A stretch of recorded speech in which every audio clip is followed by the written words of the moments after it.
Hello dear students, welcome to the IMB education.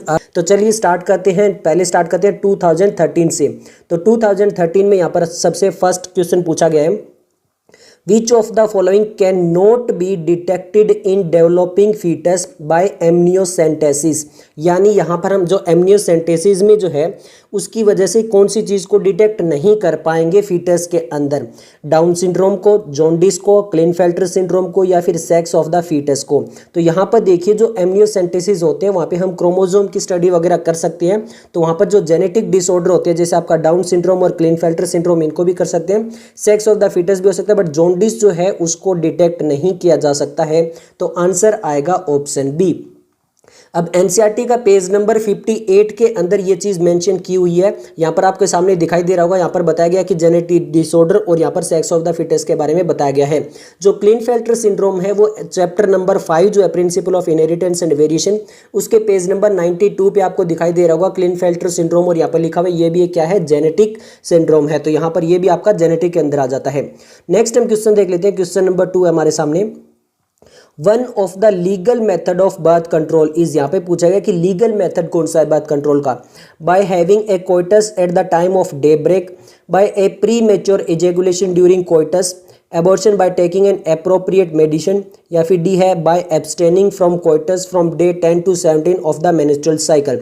अब यहाँ पर ये सिंपल सा समझिए। अब यहाँ पर ऐसा लग रहा है कि ये बर्थ कंट्रोल के मेथड तो सारे ही हैं, बट अगर हम ध्यान से देखेंगे तो ए, बी और डी वाला जो है वो नेचुरल मेथड है, और इन्होंने पूछा है लीगल मेथड के अंदर आएगा abortion by taking an appropriate medicine. तो यहाँ पर हमारा आंसर आ जाएगा ऑप्शन सी। बाकी अदर सारे के सारे क्या है, नेचुरल मेथड है।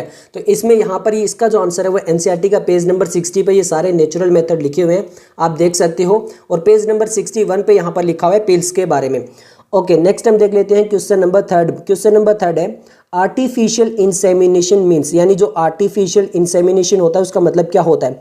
Artificial introduction of sperm of a healthy donor into the vagina, B है introduction of sperm of a healthy donor directly into the ovary, C है transfer of sperm of a healthy donor to a test tube containing ova, या फिर D है transfer of sperm of husband to a test tube containing ओवा।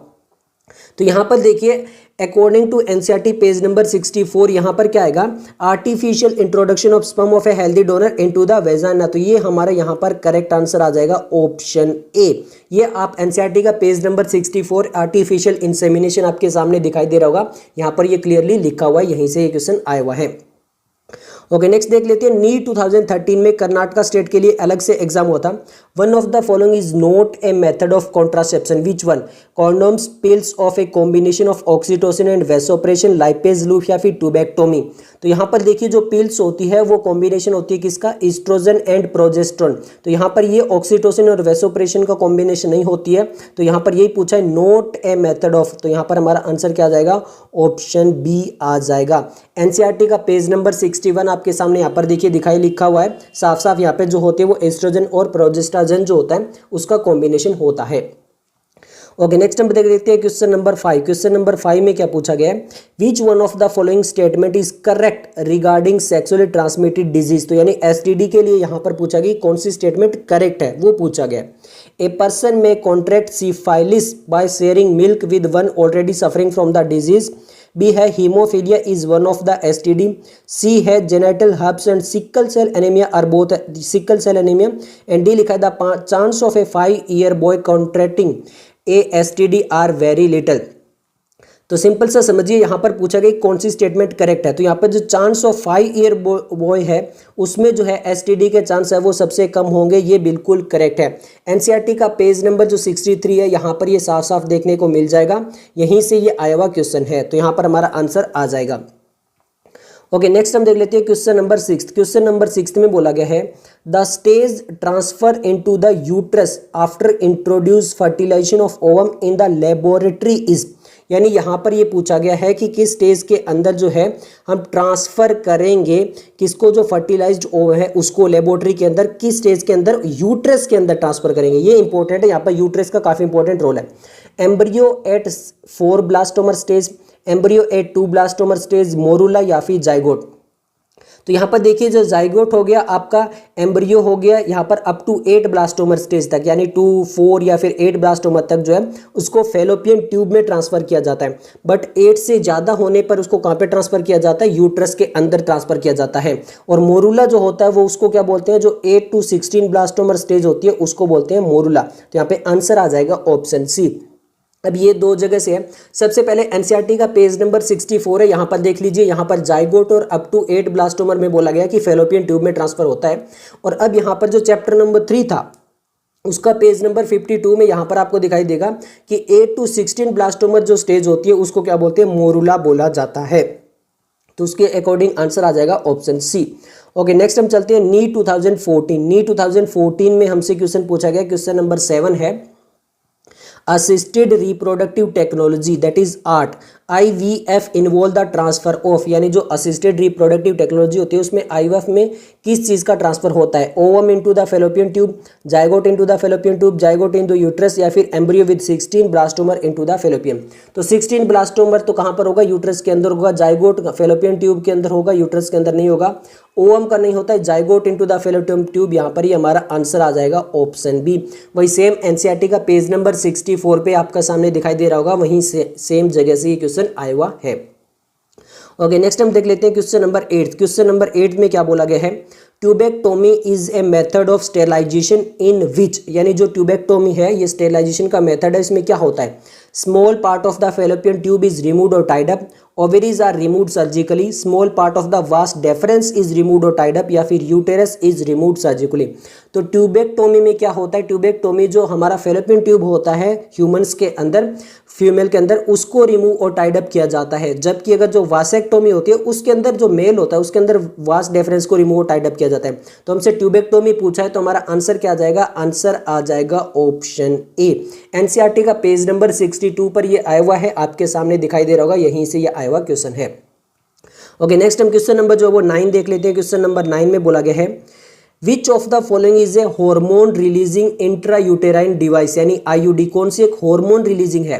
Multiload 375, LNG20, cervical cap, या फिर volt. तो यहाँ पर मल्टीलोड जो होती है वो कॉपर रिलीजिंग होती है, LNG20, प्रोजेस्टासेल्ट एंड LNG20, ये दो जो होती है वो हार्मोन रिलीजिंग IUD होती है। तो आंसर आ जाएगा ऑप्शन बी। एनसीईआरटी का पेज नंबर 60 से आया हुआ क्वेश्चन है। ये बहुत ही इंपॉर्टेंट टॉपिक है, आगे देखोगे इससे बहुत सारे क्वेश्चन रिसेंट ईयर के अंदर हमें देखने को मिलेंगे। ओके, नेक्स्ट हम देख लेते हैं नी 2015 के क्वेश्चंस। नी 2015 ने हमारा क्वेश्चन नंबर 10 पूछा गया, a childless couple can be assisted to have a child through a technique called GIFT, GIFT। The full form of this technique is, यानी गिफ्ट जो है उसकी फुल फॉर्म पूछी गई है। Gamete internal fertilisation and transfer, germ cell internal fallopian transfer, gamete inseminated fallopian transfer, या फिर gamete intra fallopian transfer. तो यहाँ पर गेमीट को जो है वो फेलोपियन ट्रांसफर के इनसाइड किया जाता है, तो गेमीट इंट्रा फेलोपियन ट्रांसफर जो है वो यहाँ पर इसकी फुल फॉर्म निकल कर आएगी। तो आंसर आ जाएगा ऑप्शन डी। एनसीईआरटी का पेज नंबर 64 में ये साफ साफ यहाँ पर लिखी हुई आपको दिखाई दे जाएगी। तो यहीं से ये आया हुआ क्वेश्चन है। ओके, नेक्स्ट हम देख लेते हैं क्वेश्चन नंबर है 11। यहाँ पर पूछा गया है which of the following is not A sexually transmitted disease, यानी कौन सी एक STD नहीं है? ट्राइकोमोनियसिस, इंसेफेलाइटिस, सिफाइलिस, या फिर acquired immunodeficiency syndrome that is the AIDS. तो यहाँ पर हमारी ट्राइकोमोनियसिस, सिफेलिस और एड्स जो है वो सारी STD है, बट इंसेफेलाइटिस जो है वो STD नहीं है। एनसीईआरटी का पेज नंबर 63 पे आपको साफ साफ दिखाई दे रहा होगा, यहाँ पे पैराग्राफ के अंदर, यहीं से ये आया हुआ क्वेश्चन है। ओके, नेक्स्ट हम देख लेते हैं नी 2016 में जो फेज 1 में आए हुए क्वेश्चन है उसके बारे में। नी 2016 फेज 1 में क्वेश्चन नंबर 12 पूछा गया है, in context of amniocentesis which of the following statement is incorrect. हमसे पूछा गया कि एमनियोसेंटेसिस के कॉन्टेक्स्ट में कौन सी स्टेटमेंट इनकरेक्ट है, गलत है। It can be used for detection of down syndrome, it can be used for detection of cleft palate, it is used done when a woman is between 14 to 16 week pregnant, और it is used for prenatal sex determination। तो हमसे पूछा है कि कौन सी statement incorrect है। अब देखिए यहाँ पर it is used for prenatal sex determination और डाउन सिंड्रोम वाला तो एनसीईआरटी में लिखा हुआ है पेज नंबर 58 पर, ये वाले तो दिए हुए हैं, बट यहाँ पर बी और सी जो है वो नहीं दिया हुआ है। बट आपको बता दूं जो कैलफ पैलेट होता है वो सोनोग्राफी के द्वारा डिटेक्ट किया जाता है। किसके द्वारा? सोनोग्राफी के द्वारा जो है वो डिटेक्ट किया जाता है। इसमें एमनियोसेंटेसिस का ज़्यादा रोल नहीं रहता, तो आंसर आ जाएगा ऑप्शन बी। ये इनकरेक्ट है और आपको बता दूं ये वाला पॉइंट एनसीईआरटी में मेंशन नहीं है। ये 58 पर ये आप देख सकते हो ए और डी वाला जो है ये चीज़ यहाँ पर मेंशन की गई है। ओके, नेक्स्ट हम देख लेते हैं क्वेश्चन नंबर 13। क्वेश्चन नंबर 13 आ चुका हमारे सामने। Which of the following approach does not give the defined action of contraceptive? यानी कौन सा यहाँ पर अप्रोच जो है वो कॉन्ट्रासेप्टिव का एक्शन डिफाइन नहीं करती है। ए है हार्मोनल कॉन्ट्रासेप्टिव, यहाँ पर लिखा हुआ है prevent retard entry of the sperm, prevent ovulation and fertilisation. B है vasectomy, that is the prevent spermatogenesis. C है barrier method, that is the prevent fertilisation. And D है intrauterine device, that is the increase phagocytosis of sperm, suppress sperm motility and fertilising capacity of the sperm. तो simple समझिए यहाँ पर कौन सा जो method नहीं है, तो वेसेक्टोमी में स्पर्मेटोजेनेसिस कभी भी प्रिवेंट नहीं होता है। क्यों नहीं होता है? क्योंकि वहां पर केवल जो है वो वास डेफरेंस को टाइट एंड कट किया जाता है, और जो स्पर्मेटोजेनेसिस होते हैं वो कहाँ पर होते हैं? आपके टेस्टिस के अंदर होते हैं, तो उसका कोई रोल नहीं है। तो ये जो लिखा हुआ है वो गलत लिखा हुआ है। इसके आप दो जगह आंसर देख सकते हो। पहला तो पेज नंबर 62 में यहाँ पर दिखाई देगा आपको वेसेक्टोमी के बारे में लिखा हुआ है कि यहाँ पे जो वास डेफरेंस होता है उसको टाइट एंड कट किया जाता है, आपके सामने दिखाई दे रहा होगा। अब चैप्टर नंबर 3 था उसका एनसीईआरटी का पेज नंबर 47 देखिए, यहाँ पे स्पर्मेटोजेनेसिस साफ साफ लिखा हुआ है कि ये कहाँ पर होता है? टेस्टिस के अंदर होता है। तो इसलिए यहाँ पर इसका कोई रोल नहीं है कि स्पर्मेटोजेनेसिस को कभी भी ये प्रिवेंट नहीं करता है। ओके, नेक्स्ट हम देख लेते हैं नीट 2016 फेज 2 में आए हुए क्वेश्चन। नीट 2016 फेज 2 में क्वेश्चन नंबर 14 है, embryo with more than 16 blastomere formed due to in vitro fertilization is transfer into. यानी अगर 16 ब्लास्टोमर से ज़्यादा की स्टेज है तो उस इन विट्रो फर्टिलाइजेशन में उसको कहाँ पे ट्रांसफर करेंगे? यूट्रस में ट्रांसफर करेंगे, फेलोपियन ट्यूब में, फेम्ब्री में, या फिर सर्विक्स के अंदर। तो यहाँ पर सेम यही है। एनसीईआरटी का पेज नंबर 64 से हमने देखा था कि 8 ब्लास्टोमर से ज़्यादा जब स्टेज हो जाती है तो उसको यूट्रस में ट्रांसफर किया जाता है। तो आंसर क्या आ जाएगा? ऑप्शन ए आ जाएगा। ओके, नेक्स्ट हम बात कर लेते हैं which of the following is a hormone releasing IUD? LNG-20, multiload 375, Lippes loop, या फिर कॉपर 7। तो ये दोनों की दोनों कॉपर रिलीजिंग है, ये आपका नॉन मेडिकेटेड है। और यहाँ पर LNG-20 जो और या फिर प्रोजेस्टेरोन जो होते हैं वो हार्मोन रिलीजिंग होते हैं। तो आंसर आ जाएगा ऑप्शन ए LNG-20। ये सेम वहीं से एनसीईआरटी का पेज नंबर जो 60 है वहां से आया हुआ क्वेश्चन है। ओके, नेक्स्ट हम देख लेते हैं क्वेश्चन नंबर 16। क्वेश्चन नंबर 16 में आ चुके हैं। क्वेश्चन नंबर 16 में क्या बोला गया है? Which of the following is incorrect regarding vasectomy? यानी वेसेक्टोमी के जो रिगार्डिंग है कौन सी स्टेटमेंट इनकरेक्ट है, ये हमें यहां पर बताना है। ओके, तो no sperm occur in the seminal fluid, no sperm occur in the epididymis, vas deferens is cut and tied, या फिर इरिवर्सिबिलिटी स्टेरिलिटी। तो यहाँ पर इनकरेक्ट पूछा है। तो अभी अभी हमने बात की थी कि वेसेक्टोमी में जो होता है वो क्या होता है? आपका जो वास्ट डेफरेंस होता है उसको टाइड एंड कट किया जाता है। अब इन्होंने बोला कि नो स्पर्म अकर इन सेमाइनल फ्लूइड, ये तो बिल्कुल सही है क्योंकि सेमाइनल फ्लूइड के अंदर कोई भी स्पर्म नहीं आएगा। नो स्पर्म अकर इन एपिडाइडेमस, ये इनकरेक्ट है। क्यों? क्योंकि देखिए जो आपका एपिडाइडेमस पोर्शन है वो पहले ही आ जाता है। ये आपको पता है, ये कहाँ पर लिखा हुआ है? जो चैप्टर नंबर 3 है एनसीईआरटी का पेज नंबर 43, वहाँ पर पूरा पाथवे था। और चैप्टर नंबर 3 में इससे रिलेटेड हमने बहुत सारे क्वेश्चन भी किए थे पूरे पाथवे के। तो एपिडाइडेमस पहले ही आ जाता है, तो स्पर्मेटोजेनेसिस वगैरह प्रिवेंट नहीं करती और वहाँ से आगे स्पर्म तो आएंगे वास्ट डेफरेंस तक, बट उसको टाइट कर दिया जाता है तो उससे आगे नहीं जाएंगे। वास्ट डेफरेंस कट, ये बिल्कुल सही है। इरिवर्सिबल स्टेरिलिटी भी हो सकती है, यानी इसका रिवर्सिबिलिटी का चांस बहुत ले होता है, ये भी लिखा हुआ है। तो यहाँ पर ये वाला जो आंसर है कि नो स्पर्म अकर इन एपिडाइडेमस, ये गलत है क्योंकि स्पर्म अकर इन एपिडाइडेमस ये आना है यहाँ पर। क्यों? क्योंकि स्पर्म जो थे वो टेस्टिस के अंदर बन के एपिडाइडेमस तक आएंगे, बट इन्होंने इनकरेक्ट पूछा है, तो ये वाला हमारा आंसर आ जाएगा। अब नेक्स्ट हमारा नीट 2017 का क्वेश्चन है, the function of copper ions in copper releasing IUD is, यानी जो कॉपर रिलीजिंग आईयूडी होती है उसमें कॉपर आयन का क्या फंक्शन है? They express sperm motility and fertilising capacity of the sperm, they inhibit gametogenesis, they make uterus unsuitable for the implantation, या फिर दे इनहिबिट ओव्यूलेशन। तो यहाँ पर जो कॉपर आयंस क्या करते हैं, ये जो सप्रेस कर देते हैं स्पर्म मोटिलिटी को और फर्टिलाइजिंग कैपेसिटी को। तो आंसर क्या आ जाएगा? आंसर आ जाएगा ऑप्शन ए। एनसीईआरटी का पेज नंबर 60 से ये आया हुआ क्वेश्चन है। ओके, नेक्स्ट हम चलते हैं क्वेश्चन नंबर 2 की तरफ। यहाँ पे 2017 का क्वेश्चन है। क्वेश्चन पूछा गया, in case of a couple where the male is having a very low sperm count, यानी यहाँ पर मेल में जो है वो बहुत ही लो स्पर्म काउंट है, which technique will be suitable for the fertilization, तो कौन सी टेक्निक को सुटेबल रहेगी फर्टिलाइजेशन के लिए? Intra uterine transfer, gamete intracytoplasmic fallopian transfer, artificial insemination या फिर इंट्रासाइटोप्लाज्मिक स्पर्म इंजेक्शन। तो यहाँ पर जो सबसे बेस्ट रहेगी वो रहेगी आर्टिफिशियल इंसेमिनेशन। अगर यहाँ पर लो स्पर्म काउंट है तो यहाँ पर क्या किया जाएगा? आर्टिफिशियल इंसेमिनेशन किया जाएगा। एनसीईआरटी का पेज नंबर 61 पे ये आंसर हमें मिल जाएगा। तो यहाँ पे आंसर आ जाएगा ऑप्शन सी। नेक्स्ट हम बात कर लेते हैं नीट 2018 के बारे में। नीट 2018 में केवल 1 क्वेश्चन आया। द कॉन्ट्रासेप्टिव सहेली, जो कॉन्ट्रासेप्टिव सहेली क्या है? Is an IUD, increase the concentration ऑफ oestrogen and prevent ovulation in the female, block oestrogen receptor in the uterus and prevent eggs from getting implantation, या फिर is a post coital contraception. तो यहाँ पर ये क्या है? यहाँ पर ये जो सहेली होती है इसका काम क्या होता है? जो एस्ट्रोजन रिसेप्टर होती है यूट्रस के अंदर उसको ब्लॉक कर देती है और वहाँ पर क्या होता है? जो एग होता है वो इम्प्लांट नहीं हो पाता है। तो ये जो इसका फंक्शन होता है।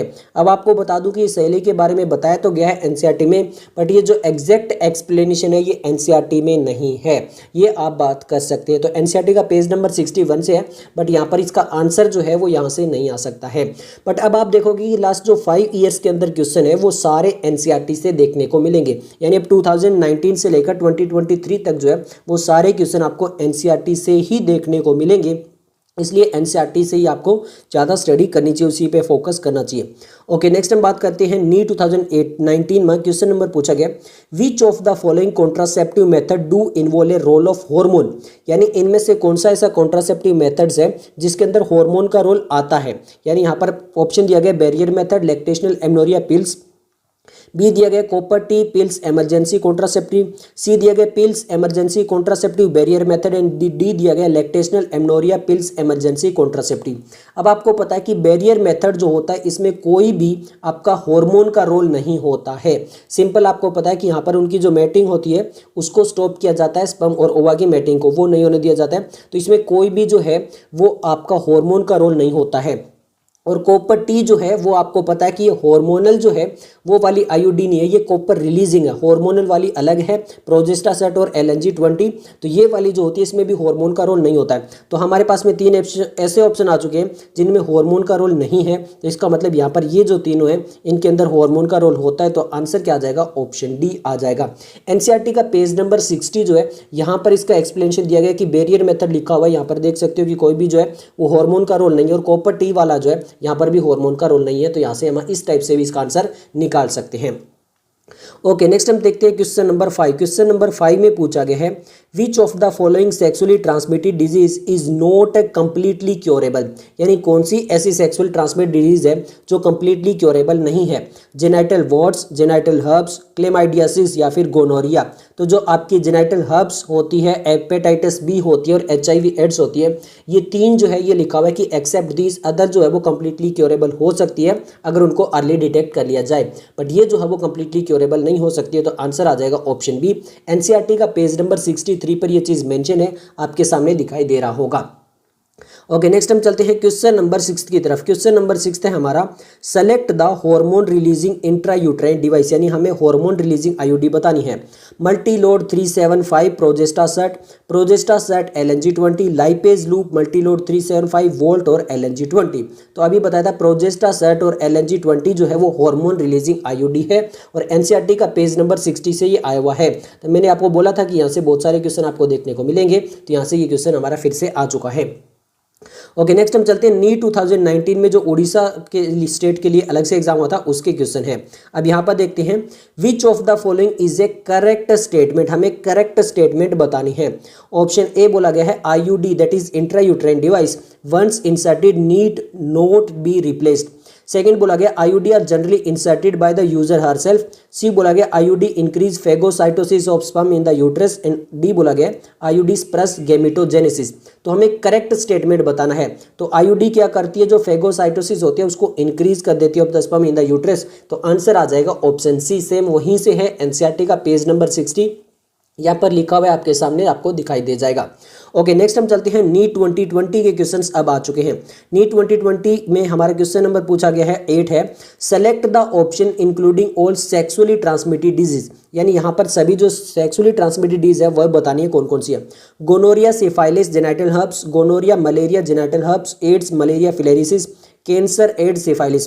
तो कैंसर और मलेरिया आपका एसटीडी के अंदर नहीं आती। गोनोरिया, सिफाइला और जेनिटल हर्प्स जो है वो तीनों एनसीईआरटी में दी हुई है। एनसीईआरटी का पेज नंबर 63 में ये सारी डिजीज दी हुई है, तो यहाँ से हमारा आंसर आ जाएगा। ओके भैया, नेक्स्ट हम चलते हैं क्वेश्चन नंबर 9 की तरफ। क्वेश्चन नंबर 9 में बोला गया है, in which of the following techniques the embryo are transfer to assist those female who can not conceive. यानी इनमें से कौन सी टेक्निक ऐसी यूज की जाती है जहां पर एम्ब्रियो का ट्रांसफर किया जाता है। ये इंपॉर्टेंट है, एम्ब्रियो का ट्रांसफर किया जाता है दोज फीमेल के अंदर हु कैन नॉट कंसीव। तो यहाँ पर बोला गया gift and IUT, gift and gift, ICSI and gift, यहाँ पर गिफ्ट एंड आईसीएस। तो आईसीएसआई क्या होता है, आपका इंट्रासाइटोप्लाज्मिक स्पर्म इंजेक्शन होता है, ये गेमीट होता है। तो गेमीट नहीं, यहाँ पर एम्ब्रियो बात किया। तो इसमें आपका क्या हो सकता है, आईएसआई नहीं होगा और आपका जिफ्ट नहीं होगा। तो यहाँ पर आपका गिफ्ट नहीं होगा, जिफ्ट तो होगा। हाँ, यहाँ पर गिफ्ट नहीं होगा, जिफ्ट तो होगा। तो यहाँ पर आपका ये क्या होता है, जाइगोट इंट्राफेलोपियन ट्रांसफर और इंट्रा यूट्राइन ट्रांसफर, ये वाले दोनों ऑप्शन यहाँ पर आएंगे। तो आंसर आ जाएगा ऑप्शन ए। एनसीईआरटी का पेज नंबर 64 पे आपको साफ साफ यहाँ पर दिखाई दे जाएगा, पैराग्राफ के अंदर डिटेल में लिखा हुआ है। तो यहाँ से हमारा आंसर आ जाएगा। ओके, नेक्स्ट हम देख लेते हैं नीट 2020 का फेज 2 में आया हुआ क्वेश्चन है। क्वेश्चन पूछा गया question number 10, which of the following sexually transmitted disease is not curable. यानी कौन सी ऐसी डिजीज है जो क्योरेबल नहीं है। Genital wart, syphilis, chlamydiasis, genital herpes, hepatitis B, HIV, gonorrhoea, trichomoniasis, HIV, gonorrhoea, trichomoniasis और हेपेटाइटिस बी। तो आपका जेनिटल हर्प्स, हेपेटाइटिस बी और एचआईवी, ये तीन जो है बोला गया कि एक्सेप्ट दीज 3 अदर जो होती है वो कंप्लीटली क्योरेबल हो सकती है। तो आंसर क्या आ जाएगा, ऑप्शन बी आ जाएगा। इसी सेम पैराग्राफ से जहाँ से पहले आता है, एनसीईआरटी का पेज नंबर 63 पे ये चीज़ आपके सामने मेंशन की हुई है, आप अच्छे से देख सकते हो। चलिए भैया, नेक्स्ट चलते हैं क्वेश्चन नंबर 11 में। क्वेश्चन नंबर 11 आ चुका है हमारे सामने। क्वेश्चन नंबर 11 में बोला गया, प्रोजेस्टेरोन्स एलोन और in combination with oestrogen can be used as a contraceptive in the form of. यानी या तो फिर प्रोजेस्टेरोन अलग या फिर इसको एस्ट्रोजन के साथ में कॉम्बिनेशन बना के कौन सा कॉन्ट्रासेप्टिव मेथड यूज किया जा सकता है। इंजेक्शन में, पील्स, इंजेक्शन इन इम्प्लांट्स में, पील्स में या फिर इम्प्लांट्स ओनली। तो इसमें पील्स में भी यूज किया जा सकता है, इंजेक्शन में भी और इम्प्लांट्स में भी। तो आंसर आ जाएगा ऑप्शन बी। एनसीईआरटी का पेज नंबर 61 पे ये चीज़ मेंशन है, आप अच्छे से देख सकते हो। यहाँ पर ये दिया हुआ पैराग्राफ के अंदर डिटेल में ये आपका आंसर आ जाएगा। ओके भाई, अब हम आ चुके हैं नीट 2021 के अंदर। अब हम आ चुके हैं कहाँ पर, नीट 2021 के क्वेश्चन। क्वेश्चन नंबर 12 है, which one of the following is an example of hormone releasing IUD. मतलब हार्मोन वाले तो आपको पता है कितनी बार आ चुका है, हार्मोन रिलीजिंग आईयूडी पूछा है। Copper T, LNG20, copper 7, Multiload 375। तो ये तो सारी जो आपकी 3 अदर है, ये तो आपकी कॉपर रिलीजिंग है और LNG20 जो है वो हार्मोन रिलीजिंग है। तो आंसर क्या आ जाएगा, आंसर आ जाएगा ऑप्शन बी। एनसीईआरटी का पेज नंबर 60 पे ये चीज मेंशन की हुई है, आप अच्छे से यहाँ पर देख सकते हो। ओके, नेक्स्ट हम चलते हैं क्वेश्चन नंबर 13 में। क्वेश्चन नंबर 13 में बहुत इंटरेस्टिंग बोला गया, venereal disease can be spread through. अब देखिए, वेनेरियल डिजीज क्या होती है, वेनेरियल डिजीज ही आपका सेक्सुअली ट्रांसमिटेड डिजीज होती है। अब इन्होंने बोला गया है कि यहाँ पर ये कैसे स्प्रेड हो सकती है। इंटरेस्टिंग है, using sterile needle, transfusion of blood from infected person, infected mother to foetus, kissing और इनहेरिटेड। तो यहाँ पर देखिए स्टेराइल नहीं होता है, अगर इन्फेक्टेड नीडल होता तो हो सकता था, अगर वो स्टेराइल नीडल है तो उससे जो है वो वेनेरियल डिजीज कभी भी ट्रांसफर नहीं हो सकती है। तो ए ऑप्शन जो है वो हमारा हट जाएगा। Transfusion of blood from infected person b हो सकता है, इन्फेक्टेड मदर टू फीटस ये वाला भी हो सकता है। अब किसिंग कहीं से कहीं तक एनसीईआरटी में नहीं दिया हुआ है, बी और सी जो है वो एनसीईआरटी में दिया हुआ है और इनहेरिटेंस जो है वो भी एनसीईआरटी में नहीं दिया हुआ है। तो हमारा बी एंड सी आंसर आ जाएगा। तो आंसर आएगा option c, b and c only. NCERT में आप देख सकते हो आराम से पेज नंबर 63 पे ये दिया हुआ है, यहाँ से आपके सामने ये क्वेश्चन हमने लिया है, तो यहाँ से हमारा आंसर आ जाएगा। क्लियर है। ओके, नेक्स्ट आ जाते हैं क्वेश्चन नंबर 14 में मैच द कॉलम क्वेश्चन आया हुआ है। ओके भैया, मैच द कॉलम क्वेश्चन हम देख रहे हैं। मैच द कॉलम में यहाँ पर वोल्ट्स दिया हुआ है, आईयूडी दिया, वैसेक्टोमी और ट्यूबेक्टोमी दिया हुआ है। ओके भैया, सबसे पहले बात करते हैं वोल्ट्स की। Entry of the sperm through the cervix is blocked, ये बिल्कुल सही है, वोल्ट्स हमारा फर्स्ट के साथ चला जाएगा। आईयूडी क्या करता है, phagocytosis of sperm with in the uterus, हम देख चुके हैं, ये हमारे यहाँ पे चला जाएगा। वैसेक्टोमी में क्या होता है, रिमूवल ऑफ वास्ट डिफरेंस, यानी उसको टाइड और कट किया जाता है, तो यहाँ पे ये चला जाएगा। ट्यूबेक्टोमी में removal of the fallopian tube. तो ए हमारा फर्स्ट के साथ, बी हमारा थर्ड के साथ, सी हमारा सेकंड के साथ और डी हमारा फोर्थ के साथ जाना चाहिए। तो इस टाइप से देख लेते हैं। तो यहाँ पर देख लेते हैं, सबसे पहले ए हमारा फर्स्ट के साथ जा रहा है, ए की ऑप्शन है, बी हमारा थर्ड, सी फोर्थ और डी हमारा फोर्थ के साथ, तो आंसर आ जाएगा ऑप्शन बी। अब यहाँ पर देखिए दो ऑप्शन आपके जो एनसीईआरटी का पेज नंबर 60 पे मेंशन है, वोल्ट वाला और आईयूडी वाला, और ट्यूबेक्टोमी और वैसेक्टोमी आपका कहां पर मेंशन था, एनसीईआरटी का पेज नंबर 62 पर मेंशन था, वो भी आपके सामने यहाँ पे दिखाई दे जाएगा। तो ये कंप्लीटली आपको पता हो गया। ओके, नेक्स्ट हम चलते हैं, नीट 2022 में आया हुआ क्वेश्चन है। अब हम आ चुके हैं 2022 में। यहाँ पे क्वेश्चन नंबर 15 बोला गया, Lippes loop is a type of contraceptive used as, यानी लाइपेज लूप जो होती है वो कॉन्ट्रासेप्टिव कैसे यूज की जाती है, कॉपर रिलीजिंग आईयूडी है, सर्वाइकल बैरियर है, वोल्ट बैरियर या फिर नॉन मेडिकेटेड आईयूडी है। तो ये क्या है, आपकी एक नॉन मेडिकेटेड आईयूडी है। तो आंसर आ जाएगा आपका ऑप्शन डी। सेम वही से एनसीईआरटी का पेज नंबर 60 में लास्ट पैराग्राफ से आपके सामने आपको दिखाई दे रहा हुआ, यहीं से ये आया हुआ क्वेश्चन है। ओके भैया, अब हम चुके हैं क्वेश्चन नंबर 16। यहाँ पर क्वेश्चन नंबर जो 16 है वो क्या है, आपका एक मैच द कॉलम क्वेश्चन आया हुआ है। ओके भैया, मैच द कॉलम क्वेश्चन देख लेते हैं। मैच लिस्ट 1 विद लिस्ट 2, और यहाँ पर ये देखते हैं। सबसे पहले बात करते हैं डायफ्राम के बारे में। ओके, डायफ्राम्स में यहाँ पर हम देखेंगे, ये हमारा वो वाला नहीं है रिब्स और वो वाला। यहाँ पे inhibit ovulation in implantation, increase phagocytosis of sperm with in the uterus, absence of menstrual cycle and ovulation, they cover the cervix, blocking the entry of the. तो डायफ्राम, वोलेट और ये इनका काम एक ही होता है। तो आंसर ए जो है सबसे पहले वो हमारा चला जाएगा फोर्थ के साथ में। एनसीईआरटी का पेज नंबर 60 पे कॉन्ट्रासेप्टिव पिल्स की बात करते हैं। Inhibit ovulation in implantation, increase absence of menstrual cycle and ovulation, flow, parturition. तो हमारा जो है ये क्या होता है, कॉन्ट्रासेप्टिव पिल्स जो होती है वो ओव्यूलेशन और इम्प्लांटेशन को इनहिबिट करती है। नेक्स्ट हम बात कर लेते हैं इंट्रा यूट्राइन डिवाइस। वो तो हम बात ही कर चुके हैं कि वो जो फेगोसाइटोसिस होती है उसको इंक्रीज कर देती है स्पर्म की with in the uterus. Lactational amenorrhoea में क्या होता है, absence of the menstrual cycle and ovulation following the parturition. तो ये हमारा चला जाएगा इसके साथ में। तो ए हमारा फोर्थ के साथ में, ए हमारा फोर्थ के साथ में दो ऑप्शन में जा रहा है, बी और सी में, और ए और डी में हमारा यहीं से कट जाता है। बी हमारा जो है वो फर्स्ट के साथ जा रहा है, अब भी दोनों के अंदर जा रहा है। सी हमारा सेकंड के साथ जा रहा है, तो सी हमारा सेकंड के साथ सी में ही जा रहा है, और डी हमारा थर्ड के साथ। तो आंसर आ जाएगा ऑप्शन सी। अब एनसीईआरटी के पेज नंबर 60 में आप देख सकते हो, यहाँ पर डायफ्राम के बारे में दिया हुआ है, इंट्रायूटेराइन डिवाइस के बारे में दिया हुआ है, और लैक्टेशनल एमनोरिया के बारे में दिया हुआ है। जो कॉन्ट्रासेप्टिव पिल्स है वो एनसीईआरटी का पेज नंबर 61 पर दिया हुआ है। यहाँ पर आपको सामने जो है वो दिखाई दे जाएगा। चलिए भैया, नेक्स्ट हम चलते हैं क्वेश्चन, अब आ चुके हैं नीट 2023 में। नीट 2023 में एसेशन एंड रीजन क्वेश्चन आ चुका है। ओके, तो सबसे पहले बात करते हैं क्वेश्चन नंबर 17 में एसेशन रीजन क्वेश्चन देखते हैं। अब यहाँ पर बोला गया given below two statement, one is assertion reason, और यहाँ पर हमें पता है क्या देखना है, देखो, amniocentesis for sex determination is one of the strategies for reproductive and child health care programme. Second है ban on amniocentesis, check the increase menace of female foeticide. अब देखिए, amniocentesis for sex determination is one of the strategies. तो amniocentesis को sex determinant के लिए कोई strategy नहीं बनाई गई थी। एमनियोसेंटेसिस से हम क्या कर सकते हैं, जो जेनेटिक डिसऑर्डर वगैरह होते हैं क्रोमोसोमल में, उनका पता लगा सकते हैं। बट यहाँ पर क्या हुआ था, सेक्स डिटर्मिनेशन को तो बैन कर दिया गया था, यानी एमनियोसेंटेसिस के थ्रू सेक्स डिटर्मिनेशन नहीं कर सकते, उसको तो बैन कर दिया था। तो ए जो है वो गलत है। Ban on amniocentesis check increase menace of female foeticide, ये बिल्कुल सही है। एनसीईआरटी की लाइन जो है वो कॉपी पेस्ट है। तो ए हमारा जो गलत है और आर जो है वो हमारा करेक्ट है। ऑप्शन देखते हैं, इन्होंने बोला है both A and R true, ये गलत हो गया। A is true but R is false, ये भी गलत हो गया। A is false but R is true, ये बिल्कुल सही हो गया। आंसर सी आएगा, बोथ ए एंड ट्रू जो है वो गलत नहीं है, सॉरी ये गलत है। तो आंसर आ गया हमारा ऑप्शन थर्ड। अब एनसीईआरटी का पेज नंबर 58 पे आप देख सकते हो, यहाँ पर ये दिया हुआ है एमनियोसेंटेसिस वाले ऑप्शन से, और यहीं से हमने इस क्वेश्चन का आंसर आ जाएगा। ओके, नेक्स्ट हम देख लेते हैं क्वेश्चन नंबर 18 हमारा यहाँ पर क्या है, मैच द कॉलम क्वेश्चन आया हुआ है। ओके भैया, मैच द कॉलम क्वेश्चन में क्या दिया गया है, vasectomy, coitus interrupt, cervical keeps और सहेली, बट यहाँ पर अलग अलग है। देखिए वेसेक्टोमी क्या आपका सर्जिकल मेथड है, यहाँ पर वेसेक्टोमी में क्या होता है, सर्जिकल मेथड्स होता है। जो कोइटस इंटरप्ट है वो क्या है, एक आपका नेचुरल मेथड होता है। जो सहेली है वो क्या है आपका एक बैरियर मेथड, सॉरी जो सर्वाइकल केप्स है वो आपका बैरियर मेथड, और सहेली क्या है आपका ओरल मेथड है। तो यहाँ पर हम बात करते हैं ए जो है वो किसके साथ जा रहा है, थर्ड के साथ में, बी हमारा फोर्थ के साथ में, सी हमारा सेकंड के साथ में, और डी हमारा फर्स्ट के साथ में जा रहा है। ओके, देख लेते हैं हमारे इसके अकॉर्डिंग आंसर किसका आना चाहिए। तो ए हमारा किसके साथ जा रहा था, ए हमारा जा रहा था थर्ड के साथ में। अब ए थर्ड के साथ में हमारे पास में दो ऑप्शन है, बी हमारा फोर्थ के साथ जा रहा था, तो यहाँ से हमारा ये ऑप्शन बच जाएगा, सी सेकंड के साथ में और डी फर्स्ट के साथ में, तो ये हमारा आंसर यहाँ से आ जाएगा।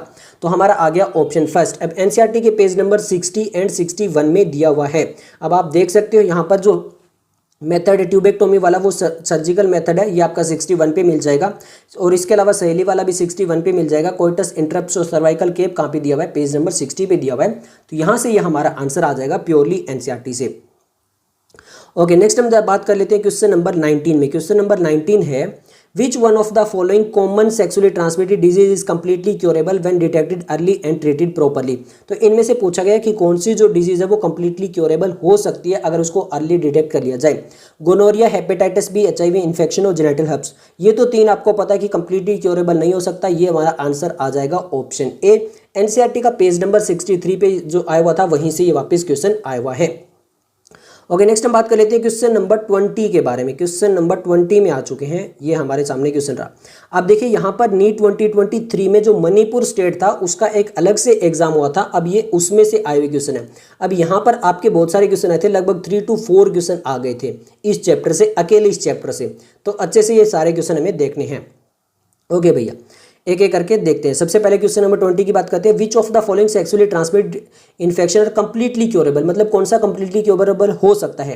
Hepatitis B, genital herpes, genital warts, HIV infection, trichomoniasis, syphilis और ट्राइकोमोनिसिस। तो आपका हेपेटाइटिस बी और जेनिटल हर्प्स और HIV इन्फेक्शन जो कंप्लीटली क्योरेबल नहीं हो सकता है, तो आंसर आ जाएगा आपका ऑप्शन 4। तभी देखा था वहीं से, एनसीईआरटी का पेज नंबर 63 से ये आपके सामने आपको दिखाई दे रहा है।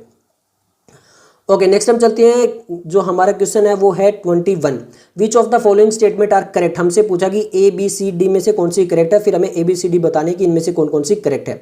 ओके भैया, एक एक करके बात करते हैं। सबसे पहले स्टेटमेंट ए देखते हैं, reproductive health refers to the total wellbeing in all aspect of the reproduction. बिल्कुल करेक्ट है। एनसीईआरटी का पेज जहाँ से स्टार्ट होता है, एनसीईआरटी का पेज 57 वहीं से ये है, तो ये बिल्कुल करेक्ट है। उसकी डेफिनेशन है according to world health organization के अकॉर्डिंग, तो ये हमारा बिल्कुल सही हो गया। Amniocentesis is legally banned for sex determination in India. बिल्कुल सही है कि सेक्स डिटर्मिनेशन के लिए जो है वो लीगली बैन है एमनियोसेंटेसिस। ओके, सी देखते हैं, सहेली a new oral contraceptive for female was developed in collaboration with ICMR। ICMR new Delhi के साथ में नहीं है, ये लखनऊ में जो एक इंस्टीट्यूट था वहां से ये जो है वो डेवलप हुई थी। ये क्या हो गया हमारा, गलत हो गया। तो ए और बी हमारी सही है, सी हमारी गलत है। एनसीईआरटी का पेज नंबर 58 में ये लाइन है। नेक्स्ट हम बात करते हैं d, amniocentesis is use to determine genetic disorder and survivability of the foetus. बिल्कुल सही है कि एमनियोसेंटेसिस को हम जो जेनेटिक डिसऑर्डर और सर्वाइबिलिटी ऑफ द फीटस के लिए जो है वो यूज कर सकते हैं। तो केवल एक ही स्टेटमेंट गलत है, सी वाली। अब यहाँ पर देख लेते हैं ऑप्शन सी तो हमारी गलत है, तो हमारा ABD ये हमारा आंसर आ जाएगा ऑप्शन फर्स्ट। अब सबसे पहले जो स्टेटमेंट है वो की डेफिनेशन वाली वो पेज नंबर 57 में देख सकते हो, आपके सामने ये दिखाई दे रही होगी। बाकी जो एमनियोसेंटेसिस वाली स्टेटमेंट है ये दोनों की दोनों यहाँ पर आपको दिखाई दे रही होगी, यहाँ पर पेज नंबर 58 पे मेंशन है। उसके बाद में अगर सहेली वाली बात करें तो यहाँ पे आपका पेज नंबर 58 और 59 में यहाँ पर आपको दिखाई दे रही होगी, यहाँ पर ये स्टेटमेंट लिखी हुई है। ओके भैया, नेक्स्ट हम बात कर लेते हैं क्वेश्चन नंबर 22। इन्होंने बोला given below are the 2 statement, और यहाँ पर ये सारी स्टेटमेंट बतानी कि कौन सी करेक्ट है और कौन सी इनकरेक्ट है। एक एक करके बात करते हैं। पहले देखते हैं statement 1, intracytoplasmic sperm injection that is ICSI is another specialized procedure for in vivo fertilization. In vivo क्या होता है, इन वीवो होता है अगर वो फीमेल के अंदर किया जा रहा है यहाँ पर फर्टिलाइजेशन वगैरह, और इन विट्रो क्या होता है अगर वो लेबोरेटरी में किया जा रहा है, मतलब outside the body. In vivo क्या होता है, अगर कोई लिविंग ऑर्गेनिज्म के अंदर होती है तो उसको इन वीवो बोलते हैं, और अगर वो सिंपल सिंथेटिक मीडियम वगैरह में हो रही है तो उसको इन विट्रो बोलते हैं। तो इन वीवो में इन्होंने बोला कि इंट्रोसाइटोप्लाज्मिक जो है वो फर्टिलाइजेशन का इन वीवो मेथड है। बट अगर आप यहाँ पर देखोगे पेज नंबर जो है वो 64 में जहाँ पे दिया हुआ है, तो ISI जो है वो लेबोरेटरी में बोला गया है, फीमेल के अंदर नहीं बोला गया कि जो ISI होता है वो लेबोरेटरी के अंदर होता है, तो वो इन विट्रो होता है, इन वीवो नहीं होता, तो ये गलत हो गया। सेकंड स्टेटमेंट देखते हैं, सेकंड स्टेटमेंट में क्या बोला गया, infertility case due to the inability of the male partner to inseminate female can correct by the artificial insemination. ये बिल्कुल सही है, आर्टिफिशियल इंसेमिनेशन के अंदर लिखी हुई है, सेम उसी पेज नंबर 64 पे ये चीज़ लिखी हुई है। तो स्टेटमेंट 1 जो है वो इनकरेक्ट हो गई और स्टेटमेंट 2 जो है वो करेक्ट हो गई। दोनों स्टेटमेंट करेक्ट नहीं है, दोनों स्टेटमेंट इनकरेक्ट भी नहीं है, स्टेटमेंट 1 करेक्ट नहीं है, स्टेटमेंट 1 इनकरेक्ट है, और यहाँ पर तो आंसर आ जाएगा ऑप्शन 4। अब पहली वाली जो स्टेटमेंट थी वो पेज नंबर 64 पे देख ली थी, अब यहाँ पे पेज नंबर 64 पे ही जो वो दूसरी स्टेटमेंट भी आप देख सकते हो। चलिए भैया नेक्स्ट देखते हैं, क्वेश्चन नंबर है अब हमारा 23। क्वेश्चन नंबर 23 जो है वो मैच द कॉलम क्वेश्चन आया हुआ है। Okay, match the column question देख लेते हैं। नॉन मेडिकेटेड आईयूडी कौन सी है, लाइपेज लूप है। कॉपर रिलीजिंग इनमें से कौन सी है, मल्टी लोड 375 है। हार्मोन रिलीजिंग कौन सी है, LNG है। वोल्ट क्या है हमारा, रबर बैरियर है। तो ए हमारा थर्ड के साथ जाना चाहिए, ए हमारा थर्ड के साथ दो ऑप्शन में जा रहा है, बी हमारा फर्स्ट के साथ जाना चाहिए, केवल एक ही ऑप्शन में जा रहा है, सी हमारा फोर्थ के साथ, डी हमारा सेकंड के साथ। तो हमारा आंसर आ जाएगा ऑप्शन फर्स्ट। यहाँ से हमारा आंसर क्या आ जाएगा, ऑप्शन फर्स्ट आ जाएगा। एनसीईआरटी के पेज नंबर 60 पे ये जो जितनी भी आईयूडी दी हुई है और वोल्ट दिया हुआ है, ये सारे पेज नंबर 60 पे दिए हुए हैं, आप अच्छे से देख सकते हो। तो ओके, नेक्स्ट हमारा नीट 2024 का क्वेश्चन है। क्वेश्चन नंबर 24 है, मैच द लिस्ट। हमें मैच द कॉलम है non medicated, copper releasing, hormone releasing और इम्प्लांट्स के बारे में। तो यहाँ पर सबसे पहले हम बात करते हैं नॉन मेडिकेटेड आईयूडी। तो नॉन मेडिकेटेड हमारी कौन सी है, यहाँ पे लाइपेज लूप है, एक ही है, तो यहाँ पर ए जो है वो हमारा थर्ड के साथ में चला जाएगा। नेक्स्ट अगर हम बात करें कॉपर रिलीजिंग आईयूडी कौन सी है, तो कॉपर रिलीजिंग आईयूडी 3 होती है, कॉपर टी, कॉपर 7 और मल्टी लोड 375। तो कॉपर रिलीजिंग यहाँ पे मल्टी लोड 375 दिया है, तो बी जो है वो हमारा फर्स्ट के साथ चला जाएगा। नेक्स्ट अगर हम बात करें हार्मोन रिलीजिंग आईयूडी कौन सी है, तो हार्मोन रिलीजिंग के अंदर एक तो प्रोजेस्टा सेट होती है और एक LNG 20 होती है। तो यहाँ पर LNG 20 दी हुई है, तो ये हमारी जो है वो सी के साथ चली जाएगी। नेक्स्ट यहाँ पे बात कर लेते हैं इम्प्लांट। तो इम्प्लांट क्या होता है, या तो प्रोजेस्ट्रोजन अकेला हो या फिर प्रोजेस्टेरोन और ईस्ट्रोजन का कॉम्बिनेशन हो, तो उसको जो है वो इंजेक्शन या फिर इम्प्लांट की तरह यूज़ किया जा सकता है अंडर स्किन में। तो यहाँ पर जो है वो प्रोजेस्ट्रोजन दिया हुआ, तो यहाँ पर ये हमारा जो है सेकंड के साथ चला जाएगा। अब पहले तीनों जो है एनसीईआरटी के पेज नंबर 60 पे आप देख सकते हो, लास्ट वाले पैराग्राफ जो है यहाँ से आए हुए हैं। और अगर हम इम्प्लांट की बात करें तो ये आपके सामने एनसीईआरटी में पेज नंबर 61 के ये जो लास्ट सेकंड पैराग्राफ है इसकी फर्स्ट लाइन से आया हुआ है। तो यहाँ से अब आपने देख लिया हुआ एनसीईआरटी से। अब इसके अकॉर्डिंग जो वो ए हमारा थर्ड के साथ जा रहा है, तो ए थर्ड के साथ में हमारे पास में केवल दो ही ऑप्शन में जा रहा है, बी हमारा फर्स्ट में जा रहा है, वो भी दोनों के अंदर जा रहा है, सी हमारा फोर्थ के साथ जा रहा है, वो केवल फोर्थ ऑप्शन के साथ जा रहा है। तो इसके अकॉर्डिंग हमारा आंसर आ जाएगा ऑप्शन फोर्थ।